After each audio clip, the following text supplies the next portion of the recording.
Deus sempre guardou segredos que poucos ousaram compreender.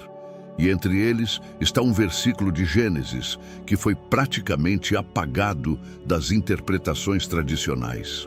Mas, e se eu te dissesse que ali está contida a verdade sobre os Nefilins, os gigantes híbridos que dominaram a terra antes do dilúvio?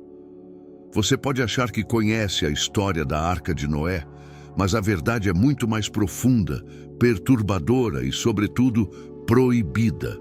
Para compreender, precisamos voltar a uma era em que céu e terra se cruzavam de maneiras que desafiam a lógica humana.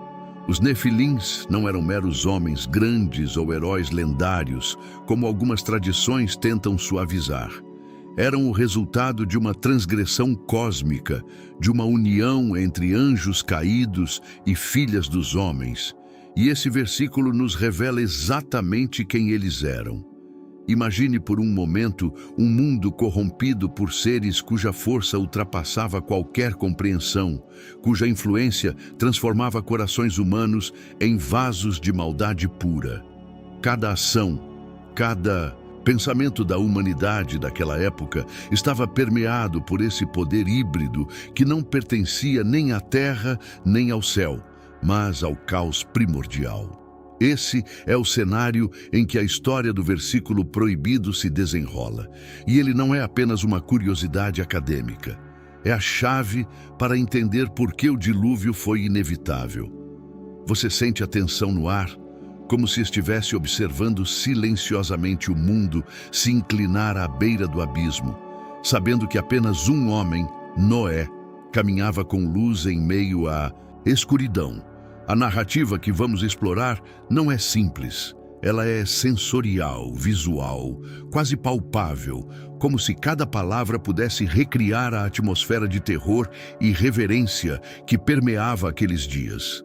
O versículo em questão não apenas menciona os Nefilins, mas implica sua origem, seu propósito e sua maldade inerente, deixando claro que sua existência não poderia ser tolerada no plano de Deus para a humanidade.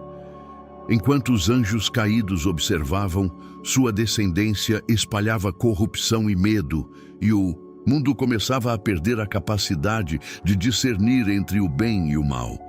É aqui que a história se torna irresistivelmente sombria e fascinante. A Bíblia sugere que a própria essência do mal foi personificada nesses seres e que seu impacto reverberaria séculos depois, influenciando culturas, tradições e até o imaginário coletivo. Cada palavra do versículo proibido carrega camadas de significado, e a interpretação tradicional falha em capturar a profundidade desse terror cósmico. A questão que para diante de você não é apenas histórica ou teológica, mas existencial. Se esses seres realmente caminharam sobre a terra, que lições isso deixa para você hoje? O medo que sentimos ao imaginar a magnitude dos Nefilins não é mera fantasia. É a percepção de uma ameaça que transcende o tempo. Esse é o primeiro hook, o que prende sua atenção e o convida a continuar mergulhando na narrativa. Agora, para compreender plenamente, precisamos analisar a gênese desses seres. Os anjos caídos, chamados de filhos de Deus, tomaram a decisão consciente de abandonar o céu. Eles não caíram por erro. Escolheram desobedecer e sua rebelião se concretizou na terra, quando eles se uniram às filhas dos homens. Gênesis 6:2 descreve de forma sucinta esse encontro, mas o versículo proibido adiciona nuances que poucos perceberam. Ele sugere que a união não foi apenas física, mas também espiritual, transmitindo uma essência corrompida à descendência, criando os Nefilins. Imagine a cena: gigantes imponentes, caminhando entre humanos, exercendo influência, controlando cidades e espalhando terror com cada ação. O mundo estava saturado de maldade e mesmo o coração humano mais puro sentia o peso dessa corrupção. Deus observava com dor profunda, porque a criação que ele havia moldado com amor estava sendo distorcida por uma força que nem os homens, nem os céus poderiam conter sem intervenção direta. Noé, por outro lado, representava a antítese dessa corrupção. Justo e íntegro, ele caminhava com fé, silencioso em sua retidão, mas consciente da magnitude da ameaça que os nefilins representavam. Ele sabia, mesmo sem compreender totalmente, que sua missão era a última chance de salvar a humanidade de uma extinção total. A construção da Arca, durante 120 anos, não foi apenas um projeto arquitetônico. Foi um ato de resistência contra o mal que se manifestava fisicamente diante de seus olhos.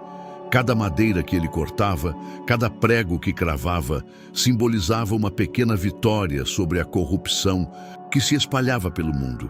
E enquanto trabalhava, os nefilins observavam com desdém, convencidos de que sua força física os tornava invencíveis.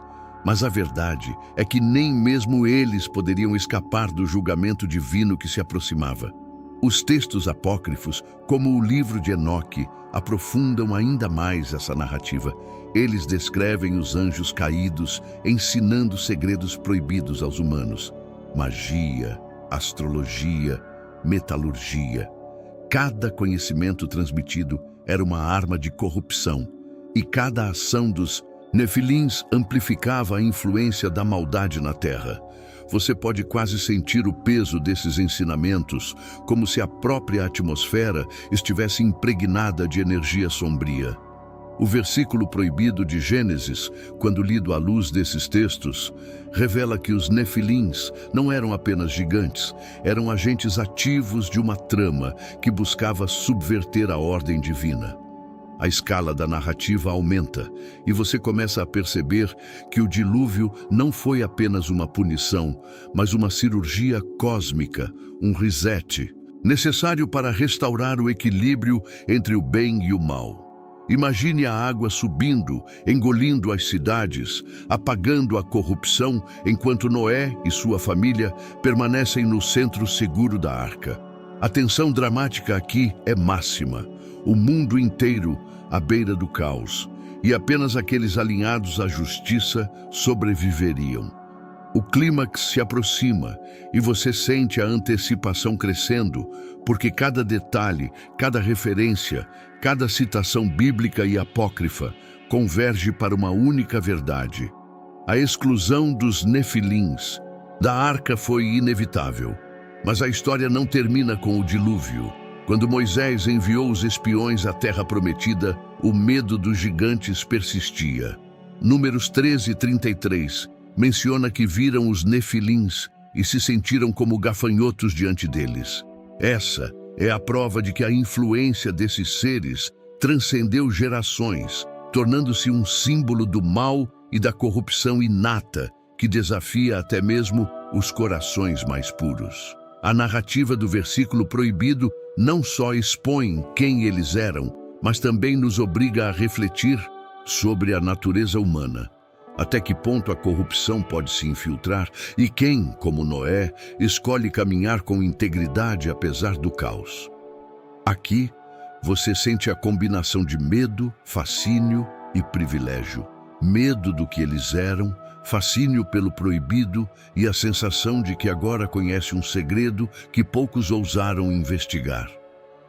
Enquanto você absorve essa informação, considere o peso do julgamento divino.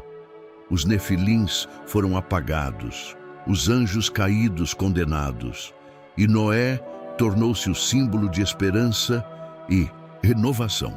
Mas o versículo proibido sugere algo mais. A maldade não desaparece tão facilmente. Ela deixa marcas, memórias, ecos de medo que ressoam por séculos, nos lembrando de que a escolha entre a luz e a escuridão nunca é automática. Cada geração enfrenta seu próprio dilúvio, seus próprios nefilins internos e externos, e o desafio é permanecer fiel à justiça, à integridade e ao caminho de Noé. Agora, pense por um momento. Se você estivesse diante de um segredo tão antigo e poderoso, teria coragem de enfrentá-lo? A verdade sobre os Nefilins, revelada pelo versículo proibido, não é apenas histórica. É um convite à reflexão, um alerta sobre a corrupção e o poder da escolha.